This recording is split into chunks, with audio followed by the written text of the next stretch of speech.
it big. Me, your man, Louie T. Welcome to the 2018 NFL Draft Prospects 101 series, your guide to some of the biggest and hottest names of the 2018 NFL Draft. We're talking quarterbacks, and this is a big draft for the quarterback position. As we know, it's the most important position on the football field in the National Football League. And it's going to be a highly scrutinized position, especially this year, where we could conceivably see the top 3 picks all be quarterbacks. It's pretty much known around league circles that Sam Darnold is going to be the #1 overall pick in the draft by the Cleveland Browns. But if the next 2 picks are going to be quarterbacks, potentially a lot of homework has to be done on these prospects to vet them, to see what they bring to the table, to look at their skill set, to see if it matches what the team already has on the roster from a talent perspective. So there's a lot that goes into these decisions. The next guy that we're going to talk about here on the Prospects 101 series is a guy that, if you're talking about from a pure passing standpoint, if you're talking about from a mechanics standpoint, it doesn't get any better in this draft than the next prospect we're going to break down. But if you're talking about from a mental standpoint, does he love the game of football? If you're talking about from an injury history perspective, he does give you a little bit of pause. Of course, I'm talking about UCLA quarterback Josh Rosen. Let's break him down, and we'll start by talking about his pros.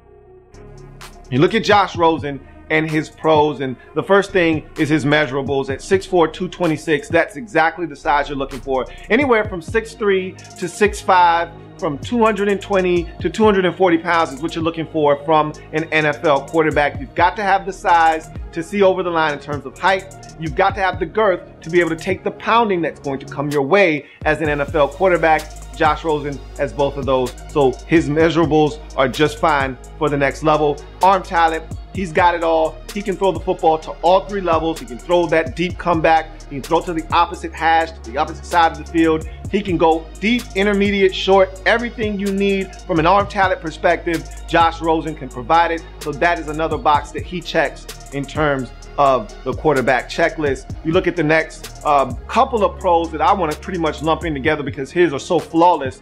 You're talking about throwing mechanics and footwork. Generally speaking, when you get inaccurate quarterbacks, the footwork is the problem. It's not matched up or married to the upper half of the body. And so with a guy like Josh Rosen, he's statuesque. He's picture perfect. When it comes to a guy standing tall in the pocket and delivering the football with a great base and the mechanics that you're looking for, you can tell that this guy was at every Elite 11 camp. He was at the Peyton Manning camps. You can tell that he was at every single camp growing up, and that this comes kind of natural to him, and all of the things that he was maybe a little rough around the edges at, he cleaned up at these camps throughout his life coming up as a youth, because he is so clean and precise with his mechanics. It reminds me a lot of a guy like Carson Palmer, who I always admired and thought had some of the best footwork in the NFL and really just mechanics in general. Tom Brady's another guy with just great mechanics. You get that out of Josh Rosen. It is beautiful and fun to watch. Those are big time pros for Josh Rosen. Moving on to the next level. Pocket awareness and pocket mobility are the next 2 pros. Just because this guy isn't the greatest athlete in the world doesn't mean he doesn't have pocket mobility. A lot of times I think people hear the word mobility and just assume that athleticism goes hand in hand with it. But we've seen some of the best quarterbacks over the last 2 decades not be the most nimble of feet, but also have the greatest pocket mobility. Drew Brees comes to mind, Peyton Manning, Tom Brady. These are all guys that we don't associate with running the football or being great athletes, but in the pocket, they know how to buy that extra second or 2 to deliver the football where it needs to go. And that's what pocket mobility is all about. Shuffling to your left, shuffling to your right, stepping up in the pocket, eluding a rusher that may be coming from the backside by just simply taking a step up, or maybe eluding a rusher that's coming from your right by simply taking a step to your left. It's those types of things in the pocket that allow you to create plays, and a guy like Josh Rosen does that extremely well. 2 hands on the football to protect it when pressure is coming. These are all things that you have to be able to do at the next level, and it's where pocket awareness again. Having that rusher come, swiping at the football, you've got to be able to put that football away. You've got to field, sense that rush. You've got to know that you've got trash around you. You've got to be able to be aware of all of your surroundings, but still not take your eyes off of down the field unless it is absolutely necessary. So he's got the ability to kind of ignore the noise around him, all the trash that surrounds him, still deliver the football down the field. Accuracy, short and deep, they're both exceptional. And again, when you've got the type of footwork, when you've got the type of mechanics that Josh Rosen has, there's no excuse for your accuracy not to be on point, which his is. So again, he checks the boxes that need to be checked. Like I said at the top of the show, if you're talking about from a pure passing perspective, if you ask me to strip away all of the extra stuff, all of the off the field questions, all of the injury concerns, if you ask me to strip away all the things that concern me with Josh Rosen, and you just ask me of all the quarterbacks in this draft class, if you can keep them clean, if you can keep them upright, which one would you take? Josh Rosen's my guy because of his ability to deliver the football at every level accurately and give his receiver a chance to run with the football after the catch has been completed. His deep ball accuracy is on the point. So is his intermediate to short. He gives his receivers a chance to not only win, but win big by catching it and making something happen.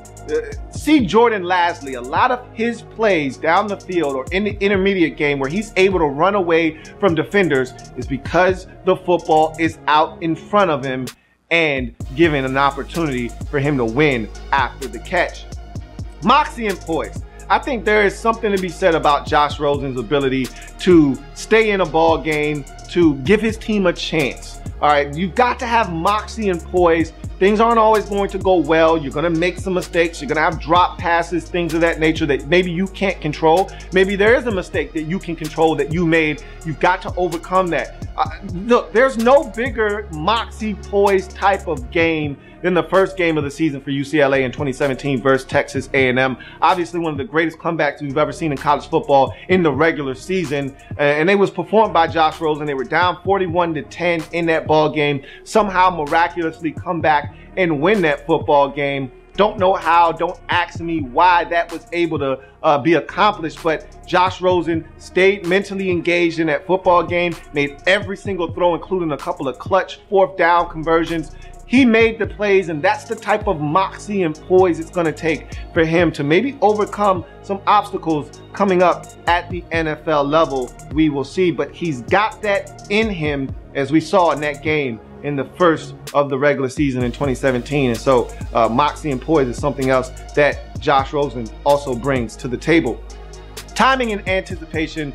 I think he throws with the best timing and anticipation of any quarterback in this draft class. Again, if you're just talking about from a pure passing perspective, a guy that if you can protect, can deliver the football, Josh Rosen, again, is your man for the job. If you've got an O-line that's going to protect the quarterback and know he's going to give them an opportunity, Josh Rosen's your guy, okay? He's going to give you the best opportunity to make plays in the passing game because of his ability to throw the football accurately, to throw it on time, to give receivers a chance to not only win, but win big. There's a difference between winning and winning big. You can take a 17-yard completion and turn it into a 37-yard completion if the football is thrown in the timing and rhythm of the play and accurately so that the receiver doesn't have to slow down, break stride, or adjust to the football. You get that with Josh Rosen. Processing speed. That's another big issue for some of these incoming quarterbacks from the collegiate ranks, is that they don't process the play fast enough. They don't go through reads 1 through 4 fast enough to get to the check down. Sometimes in college, teams are heavily based off of 1 to 2 reads, cutting the field in half, which a lot of teams do at the NFL level. Cut the field in half, make it easier for the quarterback to make a read. And again, off of coverage pre-snap, you should be able to cut the field in half and decide where you're going with the football. But again, things happen in the course of a play, things break down, and sometimes they give you a different look. Maybe you're a little confused. You got to be able to get through your reads quickly and get to the check down if nothing is there. I think Josh Rosen probably gives you the best opportunity to do that at the next level as well. So those are all his pros. let's get to some of the cons, because there are cons here that exist and they're real, and they're things that have to be discussed if you're thinking about selecting Josh Rosen with a top 5 pick in the 2018 NFL draft. So let's get to his cons.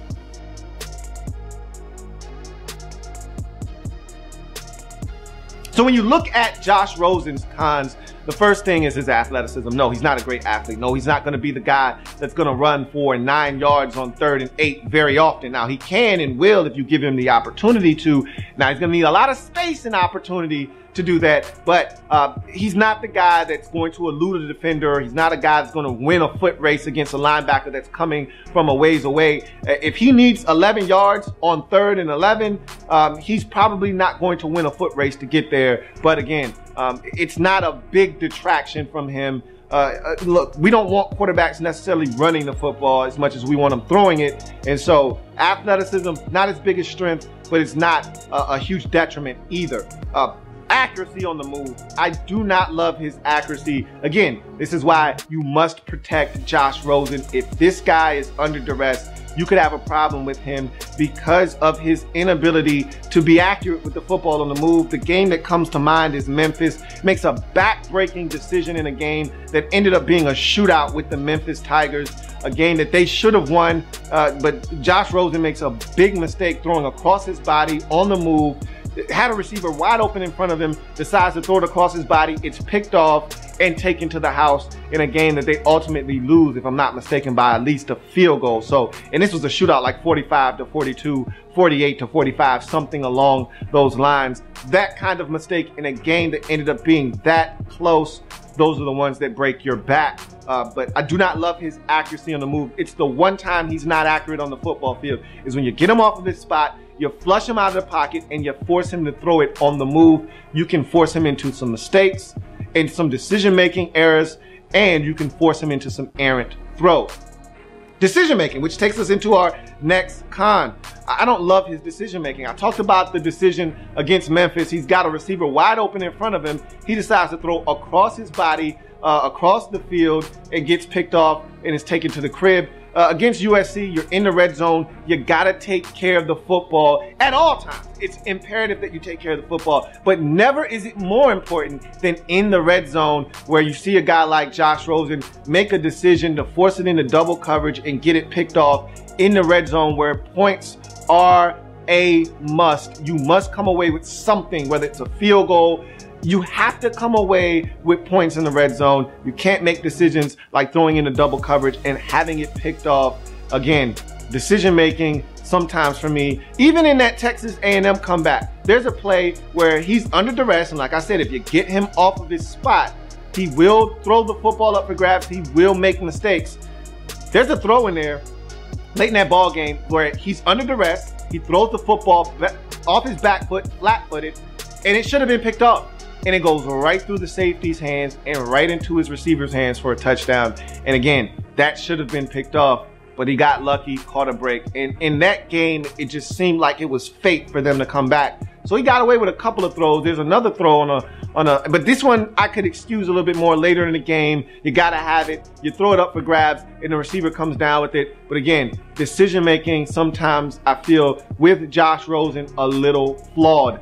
Also, durability may be the biggest concern you got for Rosen, that's non-off the field related, is his durability. Here's a guy that in 2016 missed half of the season with a shoulder injury, comes back in 2017, misses 2 games in 2017, or I think missed 2 separate occasions, because I believe he missed the final 2 or 3 games of the season, but had another game that he missed due to concussion. So 2 different concussions in 2017 that cost him about 4 games, about 6 or 7 games missed in 2016 due to a shoulder. So you're dealing with a guy that has an injury history, and those concussions more so than a shoulder or knee or anything else, those concussions scare you, because with the concussion situation reaching epidemic levels now and guys retiring early. And his dad, if I'm not mistaken, is like a neurosurgeon that went to like Princeton or Harvard or one of those Ivy League schools. You've got to know that that's a conversation that they're having in the Rosen household about their son, and how long is he going to play? If this guy sustains another concussion, let's say in the first 2 years of his career, that's 3 concussions in a span of 2 years. Do you really think, or 3 years, do you really think that after you guarantee this guy, let's say, you know, $26 million, that he's just not going to say, you know what, make my money, I'm done, peace, deuces? Who knows? We'll see. But then that leads us right into our final con: leadership, love of the game. I don't know from a leadership standpoint that there's flaws here, okay?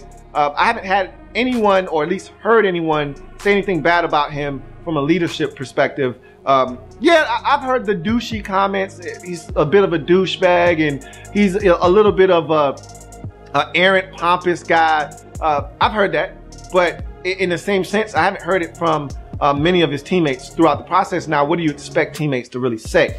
You're not going to have teammates really badmouth the guy, because at the end of the day, they're not looking to hurt a guy's opportunity to earn. So you don't know if you're getting the truth from these guys or not, but I can tell you this much.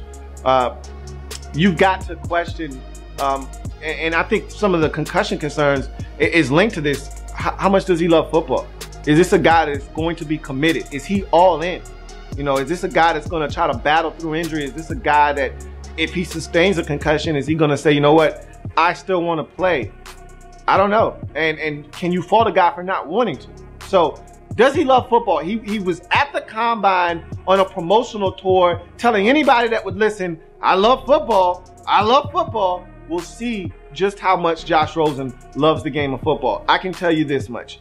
If you can protect him, he is the best in this draft class at throwing the football. Period. End of discussion.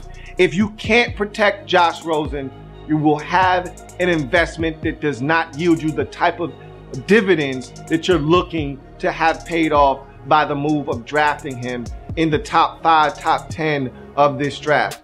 If you protect Josh Rosen, he will dice up NFL defenses. If you don't, you'll get a guy that will get injured or start to make mistakes. Either way, he won't be the quarterback that we think he has the potential to be.